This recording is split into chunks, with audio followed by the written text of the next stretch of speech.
తిరిగి వార్తలకు స్వాగతం.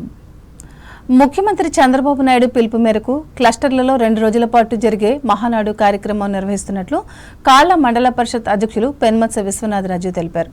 ఉండి నియోజకవర్గ పరిధిలోని కాళ్ల మండలం సీసలి గ్రామ క్లస్టర్లో బుధవారం నిర్వహించిన హైబ్రిడ్ వర్చువల్ మహానాడు కార్యక్రమంలో ఆయన పాల్గొని మాట్లాడారు. ముందుగా పార్టీ జెండాను ఆవిష్కరించి ఎన్టీఆర్ చిత్రపటానికి పూలమాలలు వేసి నివాళులు అర్పించారు. ఈ సందర్భంగా ఈ కార్యక్రమాన్ని ఎల్ఈడీ స్క్రీన్లపై వీక్షించారు. ఈ కార్యక్రమంలో మండల పార్టీ అధ్యక్షులు ఆరెడ్డి వెంకటరత్న ప్రసాద్, నాయకులు తోటఫాని, బూడిపరాలు పాల్గొన్నారు.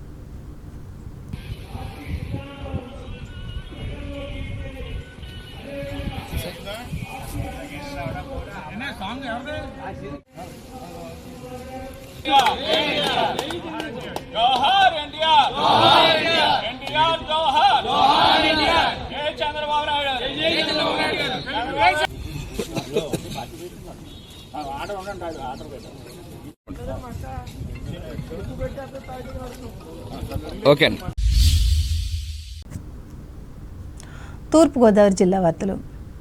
నిడదవోలు పట్టణం క్లస్టర్ 3లో వర్చువల్ విధానంలో చేపట్టిన మహానాడు కార్యక్రమాన్ని బుధవారం ఘనంగా నిర్వహించారు. తొలుత ఎన్టీఆర్ విగ్రహానికి AP skill development corporation chairman, ఈ నియోజకవర్గ ఇన్ఛార్జ్ బూరుగుపల్లి శేషారావు తదితరులు పూలమాలలు వేసి ఘనంగా నివాళులు అర్పించారు. ఈ సందర్భంగా శేషారావు మాట్లాడుతూ తెలుగు జాతి ఆత్మగౌరవాన్ని ప్రపంచవ్యాప్తంగా చాటిన సిద్ధాంతాలను ప్రజల్లోకి తీసుకువెళ్లాలని కార్యకర్తలకు పిలుపునిచ్చారు. తెలుగువాడు కూడా ఎప్పుడెప్పుడు అని ఎదురు చూస్తున్నటువంటి తెలుగు పండుగ మన తెలుగుదేశం పార్టీ ప్రతి నిత్యం జరుపుకునేటటువంటి మహానాడు కార్యక్రమం 2026 మహానాడు ఈ రోజున మరి ఈ ప్రపంచవ్యాప్తంగా ఉన్న పరిస్థితుల్లో ఏ రకంగా మనం పొదుపు పాటించాలనేటటువంటి ఒక లక్ష్యంతో ఎక్కడికక్కడ వర్చువల్గా ఈ మహానాడు సమావేశాలు నిర్వహించుకోవటం, మరి ఇది మన అధినేత యొక్క ఆదేశాల మేరకు చేసుకుంటా ఉన్నాం. అట్లాగే ఇవాళ మన నిడదవోలు నియోజకవర్గంలో మనం 9 క్లస్టర్లు ఉంటే 9 క్లస్టర్లలోనూ కూడా మహానాడు వివిధ ప్రాంతాల్లో పెట్టుకుని వర్చువల్గా ముఖ్య నాయకులు, కార్యకర్తలు అందరితో జరుపుకుంటా ఉన్నాం. ఈ సందర్భంగా ప్రతి తెలుగుదేశం నాయకునికి, కార్యకర్తకి కూడా ప్రత్యేకమైనటువంటి అభినందనలు, శుభాకాంక్షలు తెలియజేసుకుంటూ ఈరోజు ఇప్పుడు మనం నిడదవోలు నంబర్ 3 క్లస్టర్లో ఉన్నాం. ఎక్కడ ఎలాంటి సమస్య వచ్చినా మీతో ఉండి, మీకు అండగా ఉండి, అది తెలుగుదేశం యొక్క వృద్ధికి ఉపయోగపడేటటువంటి విధంగా పనిచేయటమే. ఈ కార్యక్రమంలో పట్టణ పార్టీ అధ్యక్షులు కొమ్మిన వెంకటేశ్వరరావు తదితరులు పాల్గొన్నారు. అలాగే నియోజకవర్గ పరిధిలోని ఉండ్రాజవరం మండలం మహానాడు సంబరాలను వర్చువల్ విధానంలో బుధవారం కార్యకర్తలు వీక్షించారు. ఈ మేరకు 6వ క్లస్టర్లోని పసలపూడి, సూర్యారావుపాలెం, వడ్లూరు, చివటం, పాలంగి, కర్రవరి, సావరం గ్రామాలకు సంబంధించి పాలంగిలో ఏర్పాటు చేసిన కార్యక్రమంలో ఆంధ్రప్రదేశ్ రాష్ట్ర నైపుణ్యాభివృద్ధి సంస్థ చైర్మన్, పార్టీ నియోజకవర్గ ఇన్ఛార్జ్ బూరుగుపల్లి శేషారావు పాల్గొని మహానాడు లక్ష్యాలను వివరించారు. ఈ కార్యక్రమంలో పార్టీ మండల, గ్రామ నాయకులు పాల్గొన్నారు.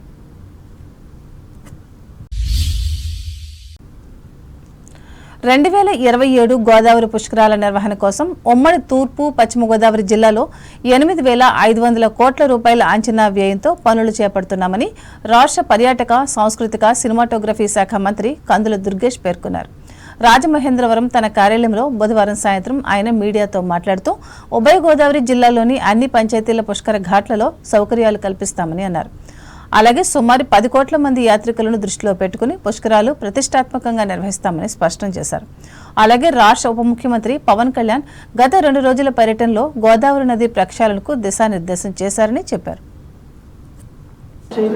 2027లో జరగబోయేటువంటి పుష్కరాల్ని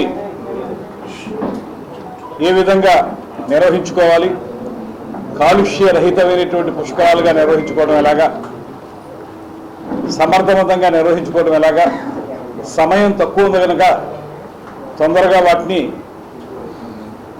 ఒక్కొక్కటి కార్యక్రమాలని ఏర్పాటు చేసుకోవడం ఎలాగనేటువంటి అంశాల మీద ఉప ముఖ్యమంత్రి గారు చాలా స్పష్టమైనటువంటి రోడ్ మ్యాప్ని అందించడం జరిగింది.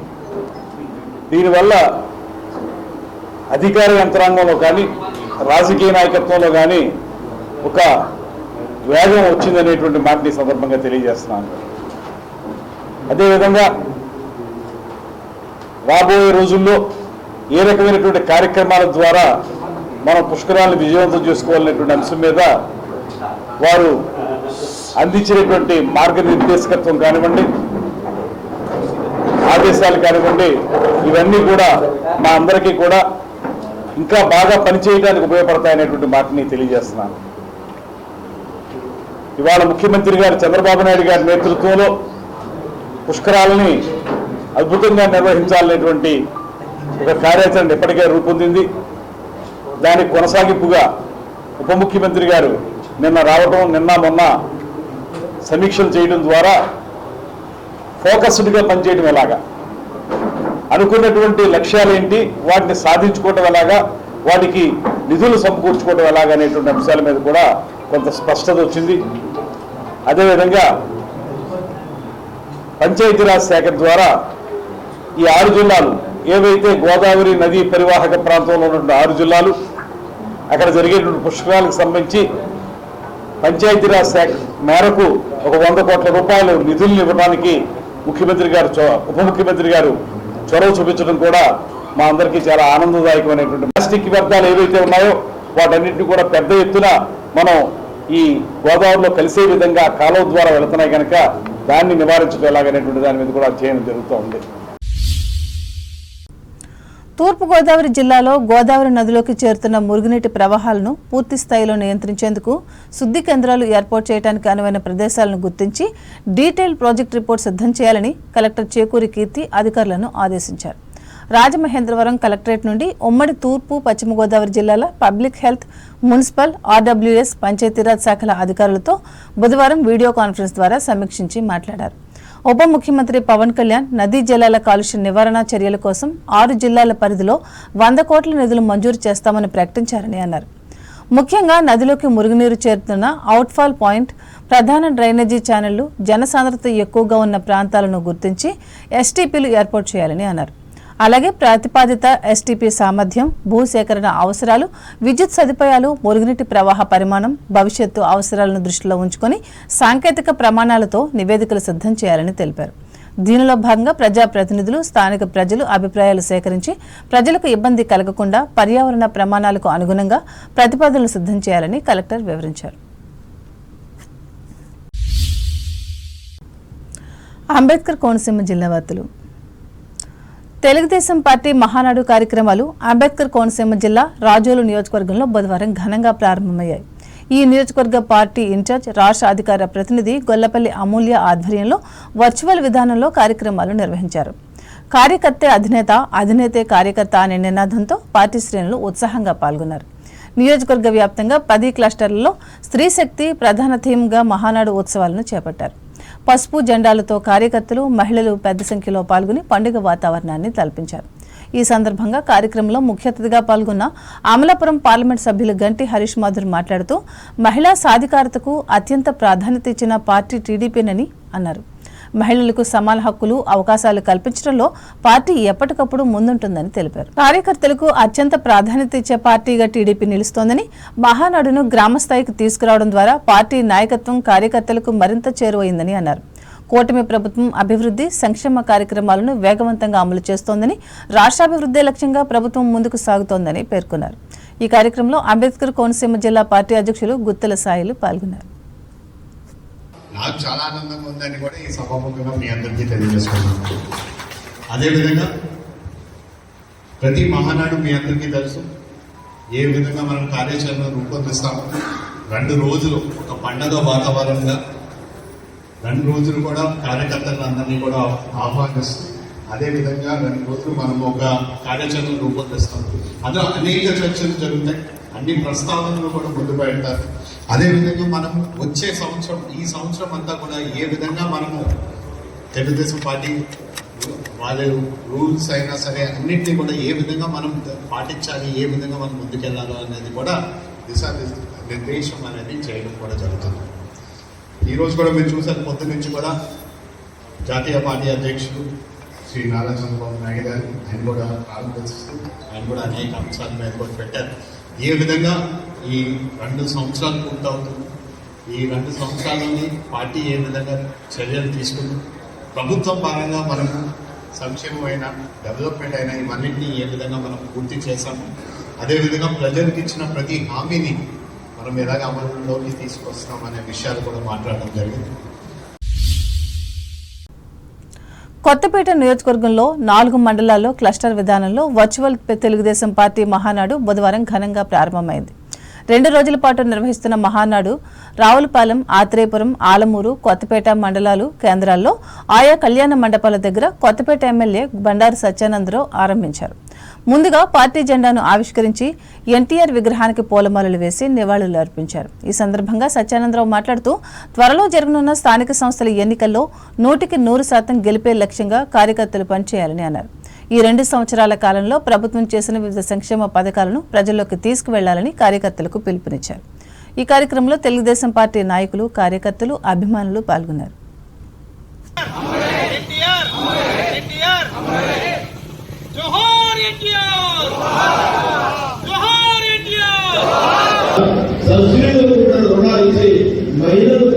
ఇంటింటికి ఒక పారిశ్రామికవేత్త రావాలంటే అది మహిళలతోనే ముందుకు రావాలి. జనాభాలో సగం, ఆకర్షణలో సగం మహిళలు కూడా, ఆ సగభాగం మహిళలను కూడా శక్తివంతులు కావాలనే చంద్రబాబు నాయుడు ఈనాడు అనేక కార్యక్రమాలు మహిళల కోసం ఆలోచన చేస్తూ ఉన్నారు, అమలు చేస్తూ ఉన్నారనే విషయాన్ని తెలియజేస్తూ ఉన్నారు.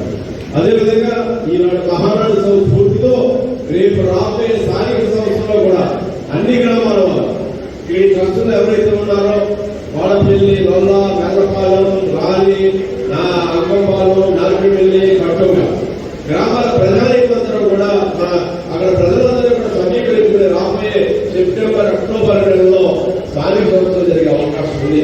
కొద్దిగా ఎంపీడీలు, జడ్పీడీలు, ఎంపీలు రావచ్చు. వెంటనే మళ్ళా పంచాయతీ సర్పంచ్ ఎన్నికలు, వార్డు సభ్యుల ఎన్నికలు రావచ్చు. దానికి సిద్ధంగా ఉండాలి. మనందరూ ఐక్యపక్షంగా ఉండాలి, కలిసి ఉండాలి. ఎన్డీఏ కూడా కలిసి పనిచేయాలి. ఏలూరు జిల్లా వార్తలు. ద్వారకా తిరుమల చెనవెంకన్న ఆలయంలో ఇటీవల పలు అభివృద్ధి కార్యక్రమాలు ప్రారంభించామని దేవస్థానం కార్యనిర్వహణాధికారి వేండ్ర త్రినాథరావు తెలిపారు. బుధవారం ఆయన ఆలయంలో స్వామి దర్శనానికి వచ్చిన భక్తుల సౌకర్యాలను పరిశీలించి మీడియాతో మాట్లాడారు. శాశ్వత క్యూ కాంప్లెక్స్ నిర్మించామని, ట్రయల్ రన్ అనంతరం భక్తులను దీని ద్వారా స్వామివారి దర్శనానికి పంపుతున్నామని అన్నారు. ఈ క్యూ కాంప్లెక్స్ ద్వారా సుమారు 4500 మంది భక్తులు శ్రీ స్వామివారి దర్శనం చేసుకుంటారని తెలిపారు. లైన్లో వేచి ఉండే భక్తులకు త్రాగునీటి సౌకర్యం ఏర్పాటు చేశామని, ఏదైనా అత్యవసరం ఏర్పడితే ఎమర్జెన్సీ ద్వారాలు కూడా ఉన్నాయని చెప్పారు. స్వామివారి దర్శనం అనంతరం భక్తులకు తీర్థప్రసాదాలు అందుబాటులో ఉంచామని వివరించారు. ఏలూరు జిల్లా వ్యాప్తంగా క్లస్టర్ విధానంలో వర్చువల్గా తెలుగుదేశం పార్టీ మహానాడు బుధవారం అంగరంగ వైభవంగా ప్రారంభమైంది. హైబ్రిడ్ విధానంలో 2 రోజుల పాటు నిర్వహిస్తున్న మహానాడును ఏలూరు పార్టీ కార్యాలయంలో ఆ పార్టీ జిల్లా అధ్యక్షులు, శాసనసభ్యులు బడేటి చంటి ఘనంగా ఆరంభించారు. తొలుత పార్టీ కార్యాలయంలో పార్టీ జెండాను ఆవిష్కరించి ఎన్టీఆర్ విగ్రహానికి పూలమాలలు వేసి నివాళులర్పించారు. ఈ సందర్భంగా బుజ్జి మాట్లాడుతూ త్వరలో జరగనున్న స్థానిక సంస్థల ఎన్నికల్లో 100% గెలిపే లక్ష్యంగా కార్యకర్తలు పనిచేయాలని అన్నారు. ఈ 2 సంవత్సరాల కాలంలో ప్రభుత్వం చేసిన వివిధ సంక్షేమ పథకాలను ప్రజల్లోకి తీసుకువెళ్లాలని కార్యకర్తలకు పిలుపునిచ్చారు. ఈ కార్యక్రమంలో నగర మేయర్ షేక్ నూర్జహాన్లు పాల్గొన్నారు. స్థానిక సంస్థల ఎన్నికల్లో తప్పనిసరిగా ప్రతి ఒక్కరు కూడా 100% మరి గెలిపించే విధంగా కార్యకర్త అధినేత అనేది ఏదైతే ఒక స్లోగన్ ఇచ్చారో లోకేష్ గారు, దాన్ని కార్యకర్తల్లోకి తీసుకెళ్లి ఏదైతే 1 కోటి సభ్యత్వాలు ఉన్న తెలుగుదేశం పార్టీ, లక్షల కార్యకర్తలు ఉన్న తెలుగుదేశం పార్టీ రాబోయే రోజుల్లో రాష్ట్ర అభివృద్ధికి ఈ 2 సంవత్సరాల్లో ఏ విధంగా చేసింది, రానున్న రోజుల్లో ఏ విధంగా చేస్తుంది, ఇవాళ వరకు ప్రజలకు ఈ 2 సంవత్సరాల్లో చేసిన విధి విధానాలు కానీ, వాళ్ళకి చేసిన సంక్షేమం కానీ ప్రజలకు ఏ విధంగా వివరించాలి కార్యకర్తలు అనే ఉద్దేశంతోనే ఈ మహానాడుని మరి ఈ విధంగా జరపడం జరిగింది. అది కూడా ఒక విధంగా చెప్పాలంటే ఒక యుద్ధం రావటం వల్ల ఎప్పుడూ లేని విధంగా 44 సంవత్సరాల్లో నియోజకవర్గం వారీగా కార్యకర్తలే మహానాడు పండుగను చేసుకునేది. కార్యకర్తలు అందరూ కూడా ఒక ఆనందంగా ఒక పండుగగా చేసుకుంటున్నారు. తప్పనిసరిగా ఇటువంటి విధానాన్ని మరి లోకేష్ గారు ఏదైతే తీసుకొచ్చారో దానికి అందరూ కూడా ప్రతి ఒక్కరు కూడా ఆనందాన్ని వ్యక్తం చేస్తూ ఏదైనా మన భావాలు ఉన్నాయంటే వాళ్ళు కూడా ఇక్కడ నుంచి మాట్లాడటానికి కూడా కొన్ని క్లస్టర్లో వాళ్ళు కూడా మాట్లాడతారు, వాళ్ళు చెప్పడానికి కూడా అవకాశం ఉంటుంది. ఏదైతే ప్రతి ఒక్క చిన్న కార్యకర్తను కూడా ఏదైతే పై స్థాయి వరకు నేను తీసుకెళ్తానని చెప్పి ఏదైతే లోకేష్ గారు హామీ ఇచ్చారో అది ఈ విధంగా నెరవేరుతుందని ప్రతి కార్యకర్తకు కూడా తెలియపరుస్తూ. వార్తలు ముగించే ముందు ముఖ్యాంశాలు మరోసారి. ఓటర్ల జాబితా మ్యాపింగ్ ప్రక్రియను వేగవంతంగా పూర్తి చేయాలి. భీమవరంలో అధికారులను ఆదేశించిన పశ్చిమ గోదావరి జిల్లా కలెక్టర్ నాగరాణి. పేరుకు ప్రాంతీయ పార్టీ అయినా జాతీయ రాజకీయాలను శాసించిన ఘనత తెలుగుదేశం పార్టీదే. భీమవరంలో స్పష్టం చేసిన మాజీ ఎంపీ సీతారాం లక్ష్మి. మంగళగిరి మహానాడులో పాల్గొని ముఖ్యమైన విషయాలపై మాట్లాడిన తణుకు ఎమ్మెల్యే ఆర్మిల్లి. ముఖ్యమంత్రి చంద్రబాబు నాయుడు కృషితోనే నవ్యాంధ్ర అభివృద్ధిని వ్యాఖ్య. భారత తొలి ప్రధాని జవహర్లాల్ నెహ్రూ, రాజ్యాంగ నిర్మాత అంబేద్కర్ సతీమణి రమాబాయిలకు తణుకులో ఘన నివాళి. విగ్రహాలకు పూలమాలలు వేసిన అభిమానులు. మహానాడు సంబరాలను వర్చువల్ వేదికలో వీక్షించి ఆనందించిన తణుకు నియోజకవర్గ తెలుగుదేశం శ్రేణులు. మల్టీ స్పెషాలిటీ హాస్పిటల్గా ఎదగనున్న తాడేపల్లిగూడెం ప్రభుత్వ ఆసుపత్రి వెల్లడించిన ఎమ్మెల్యే బొలిశెట్టి. తాళ్లా మండలం సీసలి గ్రామ క్లస్టర్లలో వర్చువల్ విధానంతో వీక్షించిన మహానాడు సభలు. మహానాడు మహోత్సవ విశేషాలను వర్చువల్ విధానంతో తిలకించిన నిడదవోలు నియోజకవర్గ నాయకులు, కార్యకర్తలు. క్లస్టర్ సభలలో పాల్గొన్న AP skill development chairman Burugupalli. తూర్పు పశ్చిమ గోదావరి జిల్లాల్లో 8,500 కోట్ల రూపాయలతో ప్రారంభించనున్న గోదావరి పుష్కరాల పనులు. రాజమండ్రిలో ప్రకటించిన రాష్ట్ర మంత్రి దుర్గేష్. గోదావరి నదిలోకి ప్రవహిస్తున్న మురుగునీటిని నియంత్రించేందుకు శుద్ధి కేంద్రాలు ఏర్పాటు. రాజమండ్రిలో వివరించిన తూర్పుగోదావరి జిల్లా కలెక్టర్ చేకూరి.